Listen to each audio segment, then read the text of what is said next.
অনেক সুন্দর একটি গল্প যদি ভালো লেগে থাকে দয়া করে চ্যানেলটাকে সাবস্ক্রাইব করবেন।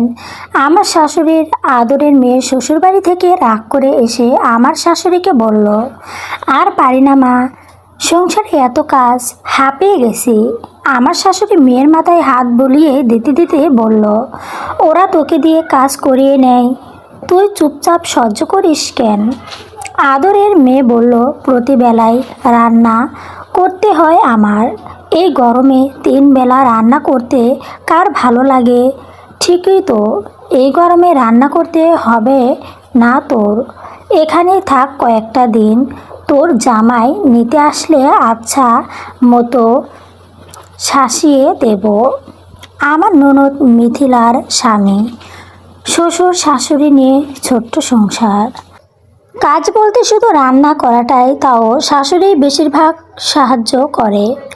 মিথিলার খরচে মেজাজের জন্য তার শাশুড়ি কিছু বলতেও পারে না। সংসারে অশান্তি হবে বলে ছেলেকেও এসব বলল না। মেয়ের মাথায় হাত বুলিয়ে দিতে দিতে শাশুড়ি আমাকে বলল, বৌমা এদিকে শুনে যাও তো।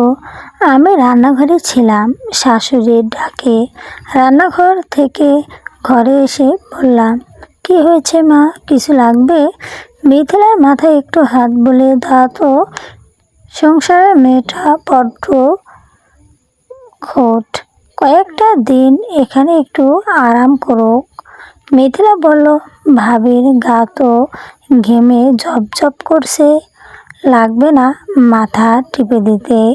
ভাবি তুমি আমার জন্য শরবত করে আনো তো, গলা শুকিয়ে যাচ্ছে। আমি মিথিলাকে বললাম, তুমি একটুখানি দাঁড়াও, আমি আনছি। রান্নাঘরে গিয়ে বরফ ঠান্ডা পানিতে লেবু চিপে শরবত বানিয়ে মিথিলার হাতে তুলে দিলাম। মিথিলা শরবতের গ্লাসে এক চুমুক দিয়ে টেবিলের ওপর ঠাস করে নামিয়ে রাখলো। মুখটা বাঁকিয়ে বলল, মিষ্টি কম হয়েছে ভাবি, একটু দেখে শুনে বানাতে পারবে না? শাশুড়ির সঙ্গে সঙ্গে সায় দিয়ে বললেন কথাটা শুনে মনের ভেতর একটা মোচড় দিল। আমি এই প্রচণ্ড গরমে সকাল থেকে রান্নাঘরে ঘাম ঝরাচ্ছি, আর যে মেয়েটা এসি ঘরে বসে আরাম করছে সে নাকি ক্লান্ত। বিকেলেও ঘরের কাজ, ঝুল ঝাড়া আর জামা কাপড় ধোয়ার সব ধকল আমার ওপর দিয়ে গেল। শাশুড়ির যেন আমার চলছেন না, কোমরের ব্যথাও চোখ পানি আসার যোগ্য। ভেবেছিলাম রাতে আর নতুন করে কিছু রান্না না করে দুপুরের তরকারি গরম করে আর ডিম ভেজে চালিয়ে দেব। রাতে খেতে বসে শাশুড়ি দেখলো দুপুরের তরকারি। এমনি আমার শাশুড়ি রেগে বললেন, বৌমা দুপুরের তরকারি কেন, রাতের জন্য রান্না করোনি? আমি বললাম, মা আজকে ঘর পরিষ্কার করতে গিয়ে খুব ক্লান্ত লাগছিল, আর রান্না করিনি, দুপুরেরটা গরম করেছি, ডিম ভেজেছি। শাশুড়ি তখন আমাকে তার মেয়ের সামনে বলল, আজকাল কার মেয়েরা এইটুকুতেই হাঁপিয়ে যায়। মম্মির পুতুল এক একজন। মিথিলা মাছ ভাজা পছন্দ করে, ফ্রিজে বড় মাছ রাখা আছে, ভালো করে ধুয়ে ভেজে দাও তো।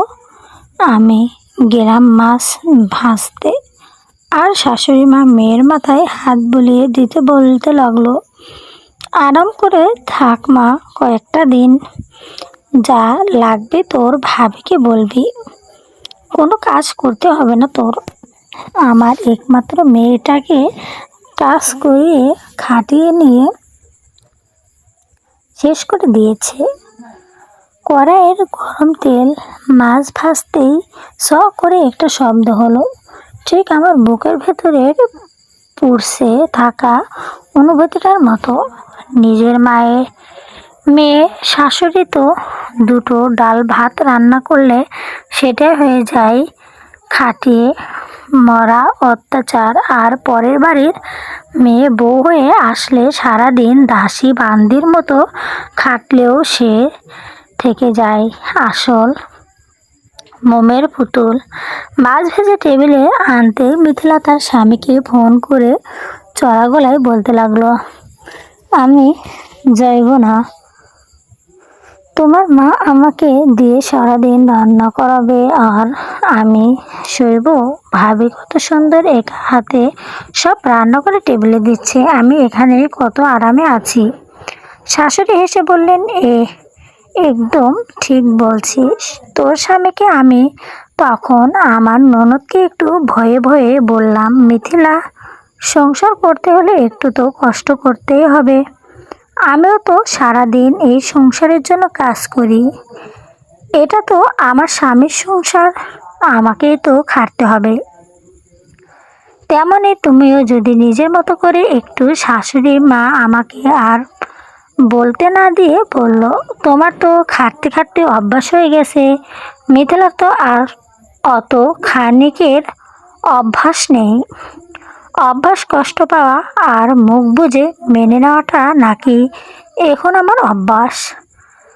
প্লেটটা টেবিলে রাখার সময় আমার হাত দুটো কেঁপে উঠল, তবে মনে মনে একটা তীব্র জট পাকছিল। এই অপর আর পরের অপর এর পার্থক্য ওটাটা আমি আর বেশি দিন মুখ বুজে সহ্য করব না, চলবে। গল্পটা অনেক সুন্দর, যদি ভালো লেগে থাকে দয়া করে চ্যানেলটাকে সাবস্ক্রাইব করবেন প্লিজ।